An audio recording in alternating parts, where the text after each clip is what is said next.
வணக்கம். இப்போ நம்ம என்ன பண்ணுறோம்னு பார்த்தீங்கன்னா, அதாவது நம்ம வண்டிக்கு எப்படி இன்சூரன்ஸ் பண்ணுறதுன்னு பார்ப்போம். அதாவது அமேசானில் ஆன்லைனில் பே பண்ணுறது. நம்ம காரா இல்லை பைக்கான்னு ஃபஸ்ட்டு சூஸ் பண்ணிக்கணும். சூஸ் பண்ணோன்னா நம்மளோட பைக் நம்பரை என்ட்ரு பண்ணணும். என்ட்ரு பண்ணோன்னா வியூ பிளான்ஸ் போவோம். போனோன்னா நம்மளுக்கு வந்து இதுதான் நம்ம வண்டியோட ஜாதகமே நம்மளுக்கு தெரிஞ்சு போயிடும். இதெல்லாம் பார்த்திங்கனாக்க அதை நம்ம ஃபஸ்ட் பிளான் தான் பண்ணணும். இதில் நம்ம வந்து எப்படி பே பண்ணுறது நம்மளுக்கு தெரியுது. நம்ம பே பண்ணிவிட்டு அமேசானில் பே பண்ணுறோமா, நெட் பேங்கிங்கா, கிரெடிட் கார்டா அப்படிங்கிறது இந்த கூகுள் பேயில் நம்ம சர்ச் பண்ணோம்னாக்கா அமேசான் யூபே கூட பண்ணிக்கலாம். இது மாதிரி வந்தோன்னா நம்மளுக்கு ப்ரொசீட் அது KYC வந்துச்சுன்னா பேமெண்ட் சக்ஸஸ்ஃபுல்லு.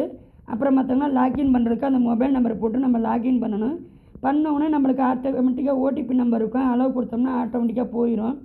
போனதுக்கு அப்புறமா நம்ம ஸ்டார்ட் பண்ணிடணும். இந்த இது ஸ்டார்ட் பண்ணி கொடுத்துட்டோம்னாக்கா நம்மளுக்கு மொபைல் நம்பர் நம்மளோட நேமோடு வந்துடும். கண்டினியூ கொடுத்தோம்னா நம்மளுக்கு வந்து கட்டி முடிச்சிட்டவங்களும் வந்துடும். ஆனால் நம்ம அதுக்கு முன்னாடி பேன் நம்பர் போட்டுட்டு டேட் ஆஃப் பர்த் என்ட்ரி பண்ணிட்டு